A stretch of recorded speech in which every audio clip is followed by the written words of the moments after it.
بأزي خبر واقع رخبت إيرترانا بمنتان ديليتن زي بتحاول تلقي ساخت نبر كنقر فامالت زبتي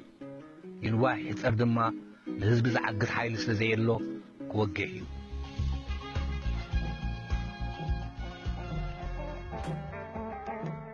مقرراب نممصا كوميشن حبرات هاجرات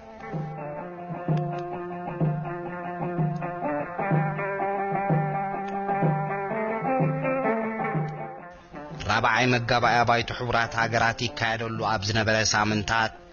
وشطاو كنتات ايرترا كبيت سقطا عبلي الوقوعي غازيطاتات ايرترا نتبب بغيزيو زبحالن زحسبن زنبرن حتما يزرغخو سلازنبرا حزب حبريتاي تنفقون اتحاسبات ببعينوتن تصرارن سلازنبره دما حنسابت حدي قالو وان دما تخالق كتسفون تسفا قرصناي مرباص غيزي حلفي اب ايرترا زياده بوليتيكاو مبربارن موعوعن زتراي جن الفدريشن زمم ناي حبرات منغستات امريكا حسابات مستنغري بفلاي تقصبتاو حبرت زحاتت زنبره محبر بزهان دبت زمص امريكاو حساب سلازتسنابدي تقاومو بسلاماو سلف نخجلصنا بمحادرتي ايرترا طرعان اقربي ام محداري برغيدر درو اينبرن كندو سر برنارد كارن كروفوردن زتباهلو مكتلاتي امنت هاجر زكايدو زنبرو كارن كروفوردن سلاماو سلف كوان تخلكلو مسوكلت محبر حبرت جن تراخبمو راس خيدان مريمن ابن مارقوسن زمرحو 30 زغون مراحت محبر اب قدميوم قربو بزيكا اصبتاو حبرت كال كم زي قبلو امام امريكا فصوم كم زنوت غدحر محبار دما ناب لندن ليك ساكسسن تليجرامات لاهو دحرقرم معالتات مراحت قصرنا صنت ايرتراون 4 زغون وكلتم بملآخ بزيكا ناصنت كال زغونه فتح قبلو كم زيدل يفلطو كم وترو زطرعنات زي ابت زغبو مدرخ مالت ابليك ساكسس بوتا يكون قمتاي توابون كم تزرعنايو مجمرتا بنوس كوميتي 10 شوعاتي ثاني حدما تعب كوميتي ناب ايرترا مرمار كوميشن كلخ مساممي بفلايا وشت محبر حبرت عاب منوات تفدري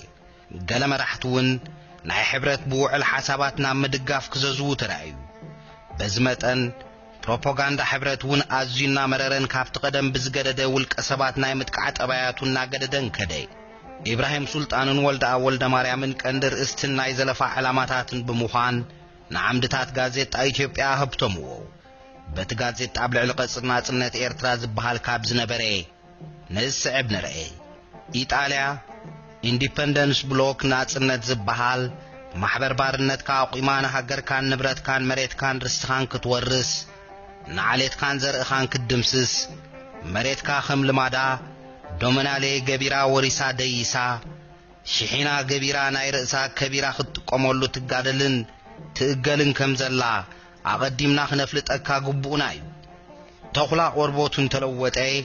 ጠባይን ኩፋአቱን መንቀኝነቱን ከም ዘይልወጥ ኢጣልያ ከአኮም ኡደማን ስርሓን ቀደማን ከም ዘይትርስዕ ፍለጦ ምናልባት ብስብከታን በገንዘባን እንተሳሓትካ ንርስኻን ንዘርእኻን ውሉድ ወለዶኻን ሕዘነሎም አንቱም በዘይ አበሳኹም እትኹነኑ ህፃናት ድማ አብኹም መርቁ አብኹም ርጎሙ حلقة غازيتا ኢትዮጵያ ገብረ ሚካኤል ጉርሙ ዘበራቂት ካብቶም ዘሐየሉ ጸሐፍት ናይቲ ጊዜትዮም ዝነበሩ ነቲ ዘዳልዎ ዝነበሩ ጋዜጣ በዝንዑ ብዝመስልን ከምኡውን አመመናን መንፈሳዊ ረዓድ ብዘእቱ ሃይማኖታዊ ስብከትን ከም መሳርሒ ፖለቲካ ዓላማታት ሕብረት ተጠቅሙሉ እቲ ተቃዋሚ ክፍሊ ነዚ ጋዜጣ ዝመስልን ሙሱ ዝዳረግ ናይ ፕሮፓጋንዳ መሳርሒ አይነበሮም ክበሃል ይከኣል ማህበር ሓዳስ ኤርትራ ነታ መብራህቲ ኤርትራ ትበሃል ዝነበረት ጋዜጣኦም ናብ ናጽነት ኤርትራ ቀይሮም በመደባብ ሰሙን የውጽዋ ነይሮም ብትሕስቶ በዓይነት ይኹን በቀራርባ ግን ኃይልና አስማዕነትን አይነበራን ሰሙናው ጋዜጣ ድማ ኣብዚ እዋን እዚ ናይ ክትዕ መድረኽ ምዃና አቋሪጹ ሓጸርቲ ዜናታትን ማሕበራዊ ጉዳያትን ጥራይ ዘስፍር ዝነበረ አቶ ወልዳ ፕሬዝዳንት ማሕበር ምሁራን ብምዃን ብወግዕና ፖለቲካዊ ህይወት ምስኣተውሞ እቲ ጋዜጣነት ናይ ቀደም ስፍሓቱ ሚዛኑን ተቀባልነቱን አጥፊኡ ነይሩ ስለዚ ብፍላይ ንቋንቋ ትግርኛ ብዝምልከት ተሳብቲ ቀጽርና ጽነት ኤርትራ ናይ ገዛሮሱ ጋዜጣ ሕትም ዝጀመረሉ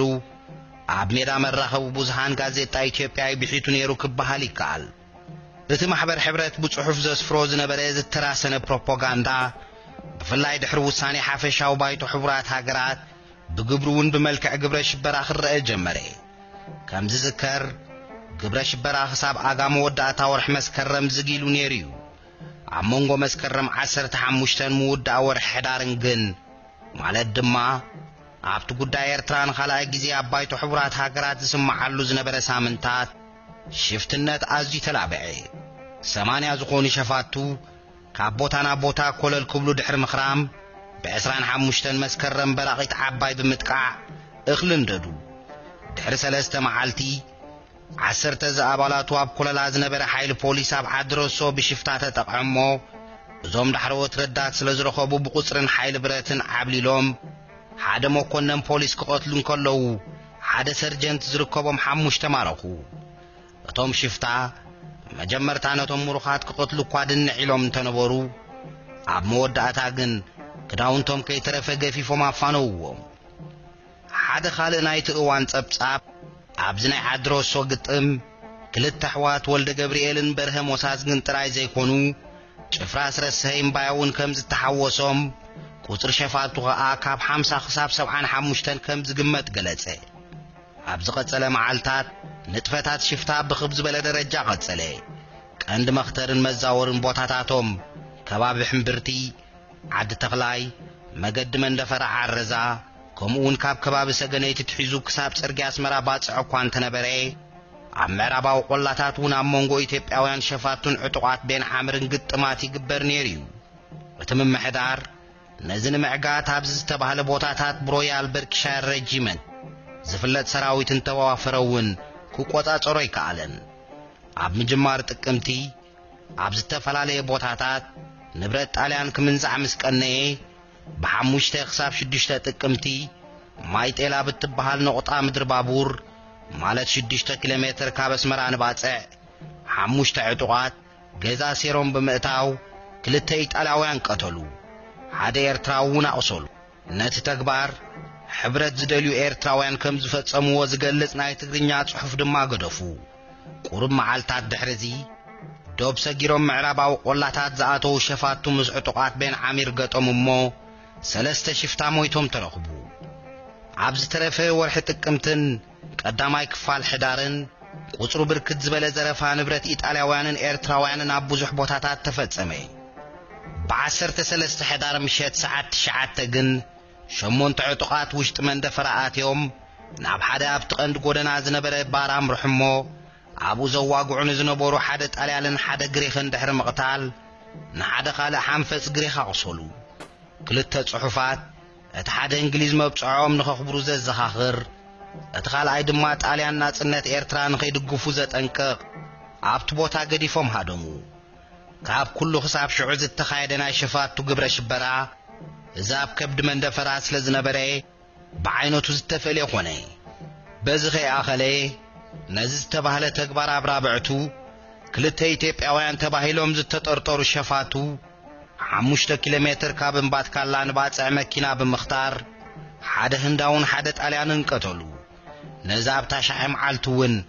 ምዕራብ ደቀም ሓደ ኣብ ዝርከብ በረኻታት ዕንፀይትን ዝጽዕኑ ዝነበሩ ሓደ ጣልያንን ሓያሎ ደቀባትን ሓዙሞ ነቲ ጣልያን ክቐትልዎን ከለዉ ነቶም ኤርትራውያን ግን ምስ ጣልያን ንኸይሰርሑ ብምፍርራሕ ጥራይ ለቐቑዎም መኪና ኸኣ ምስ ጽዕነት ዕንፀይታ ተቓጸለት ኣብ ምጅማር ጥቅምቲ ሽበራዊ ተግባራት ሸፋቱ ምስ በርትዐ ኣብ ማሕዳርቲ ኤርትራ ናብ ኮሎኔል ነጋ ብምኻድ ኣብ ልዕሊ መራሕቲ ሕብረት ንዝነበሮ ጽልዋ ተጠቒሙ ነቲ ዘይሕጋዊ ተግባራት ደው ንኸብሎ ክትሓጋገዞም ሓቲቶሞ ነይሮም እዮም ከምቲ ቀደሙ ይብል ሓደ ጸብጻብ ኣብ ልዕሊ መራሕቲ ሕብረት ጽልዋ ከም ዘይብሉ ዘምስል ጽውጽዋ እኳ እንተቕረበ ዝከኣሎ ክገብር ዝተማባፂዕሉና ኣሎ ኣጋጣሚ ይኸውን ምናልባት እውን ኣይከውንን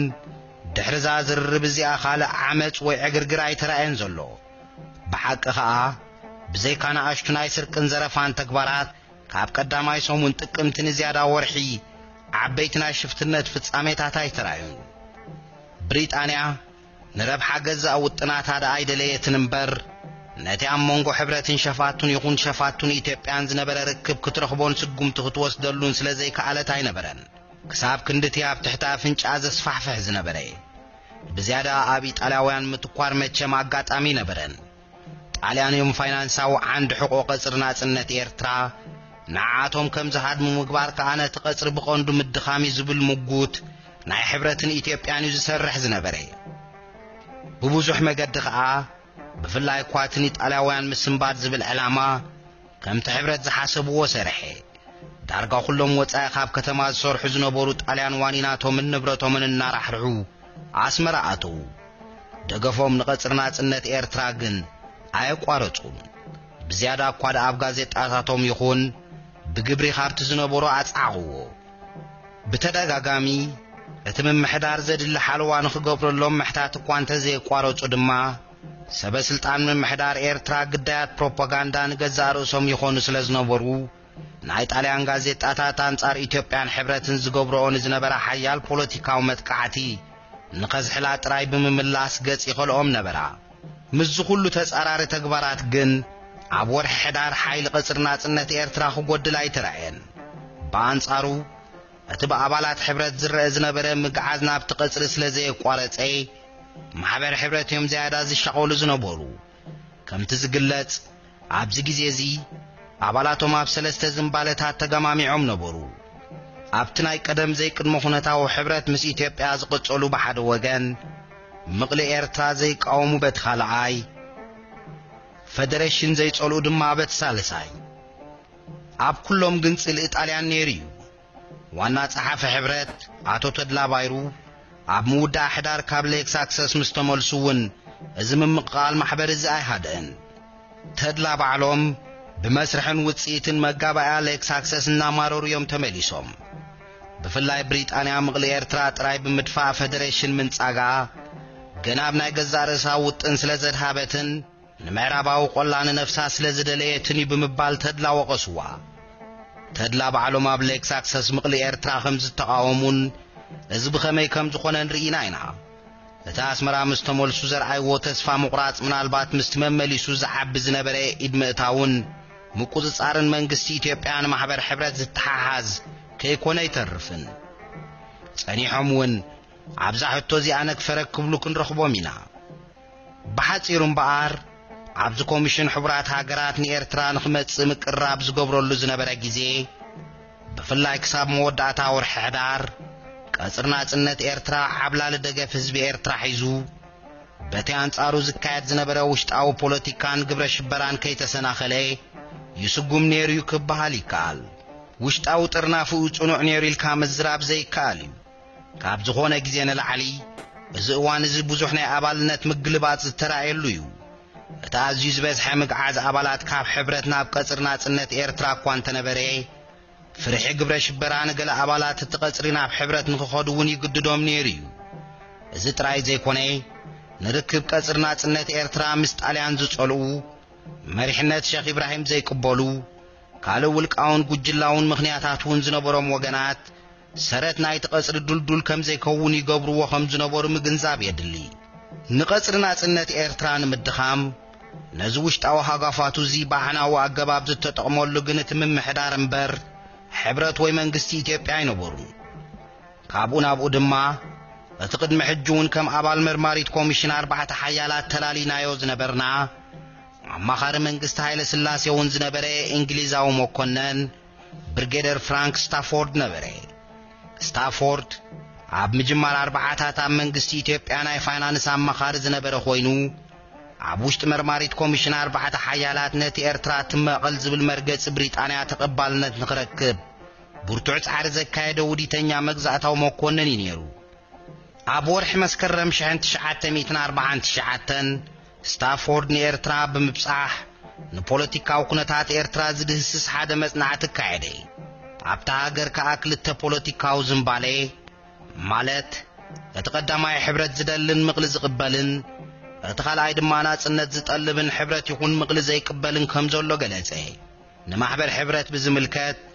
ኣብ ምዕራባው ቆላ ፍጹም ፋሕፋሕ ከም ዝበለ ኣብ ከባቢ ቀይሕ ባሕሩን ከምኡ ደገፍ ከም ዘይነበሮ ኣብ ከበሳግን ሰዓብነቱ ካብ ተቀዳመይቲ ኮሚሽን ዝገምገመቶ ኣይጎደለን በለ ምዕራባው ቆላ እንተዳኣ ተኣልዩ 65 ሚእታዊት ህዝቢ ኤርትራ ብሕብረት ምስ ኢትዮጵያ ክሰማማዕ እዩ እቶም ዝተረፉ ብዘይካ ምዕራባዊ ቆላ እንተስ ብግብሪ እንተስ ብስቕታ ነዚ ዝቃወሙ ናብ ቀጽር ናጽነት ኤርትራ ዝተጸንበሩን እዮም ከኣበለ ብዛዕባ ትርጉም ናይ ዝገምጋም ዝኽዛረብ እንከሎ ስታፎርድ ወጻኢ ካብ ምዕራባዊ ቆላ ካብ ዘለዉ እስላም ብዘይካ ምናልባት ኣብ ገማግም ዝነብሩ ደንከልን ገለሳሆን እቶም ዝተረፉ ሓንጎፋ ኢሎም እኳ ኣይቀበልዎ እምበር ምቕሊ ክቃወሙ ይኮኑን በለ ነዚ መደምደምታታት እዚ ኣብ ከመይ ዝመሰለ ዳህሳስን ስታቲካዊ መጽናዕትን ከም ዘመርኮሶ ዝገልጽ የልቦን ኣቐዲሙ ቅድሚ ምምጻእ ኮሚሽን 4 ሓያላት እንተኾነውን ስታፎርድ ኣፈናዊ መጽናዕቲ ክገብር ብምባል እቲ ኮሚሽን ኣብ ህዝቢ ወሪዱ ስምዒቱ ካብ ምግምጋም ዝዓናቕጽ ህዝቢ ኤርትራ ፖለቲካዊ ብስለት ስለ ዘይብሉ ብወከልቱ ይሰማዕ ዝብል ሞጎት የቕርብ ነይሩ እዩ ሕጂ እውን ብተመሳሳሊ ብመጽናዕቲ ዘይተሰነየ ኣብ ናይ ገዛ ርእሱ ኣድልዋዊ ስምዒትን ባዕሉ ከም ዝገለጾ ድማ ኣብቲ ምስ ዋና ኣመሓዳሪ ኤርትራን ኣመሓዳርቲ ኣውራጃታትን ዝገበሮ ዕላላት ተመርኲስ እዩ ዝግምግም ዝነበረ ብዝኾነ ኣብዛ መጽናዕቲ እዚኣ ናብ ቀጽሪ ናጽነት ኤርትራ ብምስጋር ነቲ ቀጽሪ ፍኑውን ዘይቅድውን ልፍንቲ ይበሎ እሞ ኣባላቱ ንስሙ እኳ ኣብ ናይ ሓባር ፕሮግራም እንተሰመሩ ንሓድሕዶም ኣይተኣማመኑን እዮም ኣብታ ናጽነት ብዘይ መቕልት ትብል ጥራይ ካዮም ዝሰምሩ ክብል ደምደመይ ቀንዲ ሓይሊ ቀጽሪ ናጽነት ኤርትራ ኣብ ስምረት ኣራቢጣን ኤርትራን ኤርትራውያንን ምንባሩ ስታፎርድ ይርዳእ ነይሩ እዩ እቲ ኣብ ልዕሊ ኢጣልያ ዝነበረ ተቃውሞ ናይ ዝበዝሑ ኣባላት ቀጽሪ ናጽነት ኤርትራ ንግዚኡ ተወጊኑ ኣብ ባይቶ ሕቡራት ሃገራት ከም ስሙር ሓይሊ ምቕራቡ እውን ካብ ዝተብህልኡ ይረሓቐን ናይ ስታፎርድ ዕላማ ንምዕራባዊ ቆላ ካብ ኤርትራ ብምፍላይ ሓይሊ ቀጽሪ ናጽነት ኤርትራ ምድኻሚ ነይሩ ኣብቲ ጸብጻቡ እውን ብግልጺ ነዚ ስምረት ዝምስባሩ ዘጸግም ኣይኮነን ድሕሪ ምባል ኣብ ምዕራባዊ ቆላ ተቃውሞ ንኢትዮጵያ ጥራይ እምበር ካልእ ዝተነጸረ ኣማራጺ የልቦን ስለዚ ድማ ናይ ምቕሊ እማመ ብባይቶ ሕቡራት ሃገራት እንተጸዲቑ ክንዲ ትሽግር ክለዓል ኣይኮነን ክብልነት ናይ ቀደም ናይ ብሪጣንያ መርገጺ ኣስመረሉ በንጻር እዚ ስታፎርድ እቲ እማምኡ እንተተነጺጉ ወይ ውሳኔ እንተተወንዚፉ ኣብ ከበሳም ብደለይቲ ሕብረትን ብርቱዕ ንዓቢ ክለዓል እዩ ክብል ኣጠንቀቐ ናይ ስታፎርድ ርእይቶ ኣዝያ ኣገዳሲ ዝኾነሉ ምኽንያት ነቲ ዝጸንሐ መርገጺ ብሪጣንያ ዳግም ብምድጋሙ ጥራይ ኣይኮነን ስታፎርድ ምስቶም ኣብ ኤርትራ ዝነበሩ ሰበስልጣን ብምትሕብባር ዓንዲ ሕቆ ቀጽሪ ናጽነት ንዝነበረ ዝተፈላለየ ፖለቲካዊ ዝምባለታትን ምጥርጣራትን ስርሐ ኢሉ ኣጽኒዑ ንምምዝማዝ እዩ ዝቀራረብ ዝነበረ ኣብ ኩሉ እቲ ሕብረት ሸፋቶምን መንግስቲ ኢትዮጵያን ዘካይድዎ ዝነበሩ ሽርሕታትን ሽበራን እዚ ናይ ስታፎርድ ዝኸፍአ ናዕናውን ነበረ